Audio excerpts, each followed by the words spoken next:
Hi, college prep. So we are down to less than 3 weeks until we're supposed to be done.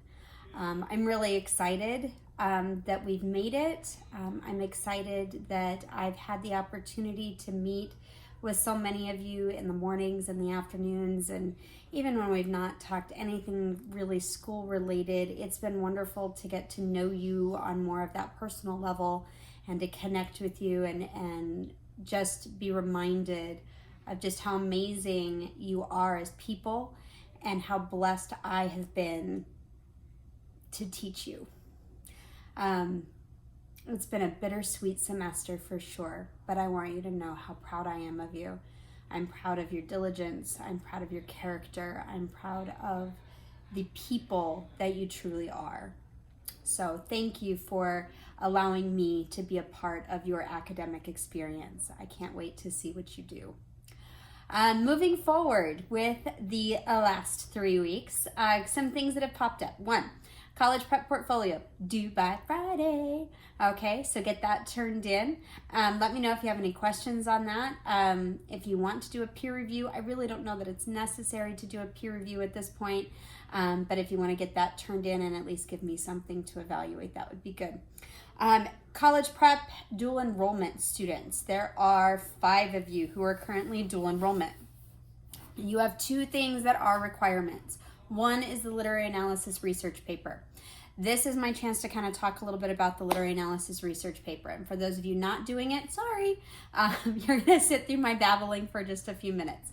Okay, the lit analysis research paper. What am I looking for with this? Well, I'm not really going to be looking for a full essay, research essay, because I feel like what you're going to provide for me in the portfolio takes care of most of that. But I do want the analytical piece. And so that's where with the lit analysis research paper, I'm going to give you the option of doing it in one of 2 ways. One, you can go into the OneNote notebook, take a look at exactly what's there, and you can write the lit analysis research paper where you utilize multiple sources, you decide on a central idea, you prove the significance of that central idea, and run with that. When we talk central ideas, we can be talking historical significance. We could be talking maybe women and a message that the author was trying to make about women. You might choose a literary device that you think that this author just is incredible at developing, such as characterization or dialogue. If I was doing Jane Austen, I would probably definitely at some point have to include her use of dialogue as part of that analysis, because it is a part of her style of writing. Okay, so you're going to choose that and you're just going to work through some of those things. And if you take a look at the notebook, hopefully that will help you to have a better idea of what you're doing with that. The other option that you have is to podcast it. And you can do this independently, or you could find a buddy, okay, in your house, of course, that you can podcast this with. You could potentially give your buddy like a list of 10 or 15 questions to help guide your podcast discussion about your author and the works that you studied. Remember, you need to have the anchor piece that you studied, but there needs to be the inclusion of those supplementary works as well. So you might just list out 10 questions and have a conversation and talk about what you've learned, talk about what you like, engage with the text, and make it more of an audible or storytelling kind of experience, or a podcast type experience. There is a podcast app called Anchor that you are welcome to utilize for that. Or if you wanted to even just YouTube, you send me a YouTube video link so you could just sit down and set it up and record yourself like this, or have a conversation with someone where you're recording both of you. I'm leaving it up to you how you want to handle that. Okay, I'm trusting your academic judgment of how you're going to work through that. Okay, if you have more questions on the lit analysis research paper, I'm sure that there's literally like 5 of you doing this. So first, I'm not going to go on too long about this, but I'm more than happy to meet with you about the lit analysis. Okay, the second piece that is a requirement for dual enrollment is the COVID-19 evaluation essay. This is also an assignment open to anybody, of course, but it is definitely part of the dual enrollment requirements for English 101. For that assignment, there's 2 parts. One is like a 10-point a week kind of thing in Teams. You can use the app called Flipgrid, and you can record just kind of your weekly thoughts and reflections on what you've experienced with COVID-19. What's gone well? What's not gone well? What have you learned? What's your take on the media? What's your take on the politics? What's your take on the healthcare industry's reactions to COVID-19?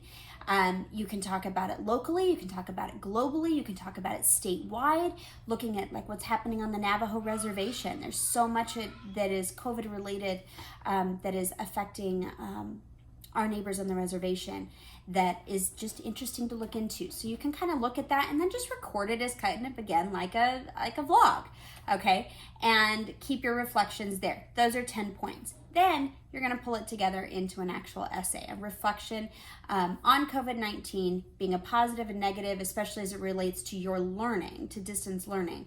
Has COVID-19 been positive or negative, and why? And what are the criteria that you're basing that on? And I've posted in OneNote a new notebook for the COVID-19 evaluation with a PowerPoint that is uploaded there, that is linked there. If you can't open it, go ahead and click, request access. It was being a little weird yesterday. I tried something new, sorry.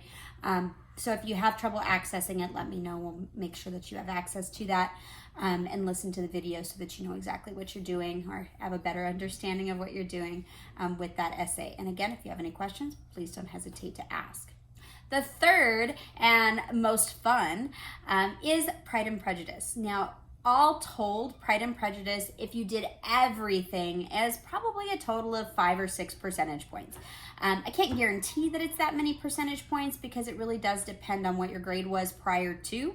The higher your grade, the harder it is to move the grade. The lower your grade, the faster it moves. It's just, I don't know. It's the weird weighting thing. This is why I teach English, not math. Okay, so Pride and Prejudice. 2 percentage points, probably almost for certain, is the study guide. Watch the 6 episodes, answer the 80-some questions, fill out the family tree on the last page, get everything done, get everything right. It's 115 points, boom, boom, you're done, and you watch the best miniseries of all times. You won't regret it. The second thing you can do is attend my live sessions in Teams, Tuesdays and Thursdays. I'm not going to guarantee that. Watch the weekly emails for what dates we're doing Pride and Prejudice. Attend the morning or the afternoon session, and if you show up, you get you get points just for showing up. Okay, 5 points extra credit just for showing up. If you actively participate because you actually watched and you're on target with everything and you actively participate, you can earn up to 25 points in discussion because this is another like verbal essay opportunity. Okay, so if you participate, that's worth points. The final way to earn points for Pride and Prejudice is to write a compare-contrast essay. Okay, and that compare-contrast essay is the mini-series versus some other version of Pride and Prejudice. That might be the BBC version of Pride and Prejudice. It could be the Keira Knightley version of Pride and Prejudice. It could be Pride, Prejudice, and Zombies. It could be the Bollywood version of Pride and Prejudice. You could do the novel. You could listen to the Audible or listen to Jennifer L's live reading on YouTube of Pride and Prejudice. Or you could even there's a YouTube show, I guess, a YouTube vlog called The Lizzie Bennet Diaries. And you could compare the mini-series to any one of those, and that would go in as another potential essay. So definitely, I think pretty low risk and low key given your skill sets. But those are some ways to earn points. Those are the things that we're doing to kind of wrap up the semester. If there's anything, and of course, you're always welcome to go back and look at things that you've missed and submit any of those kinds of things.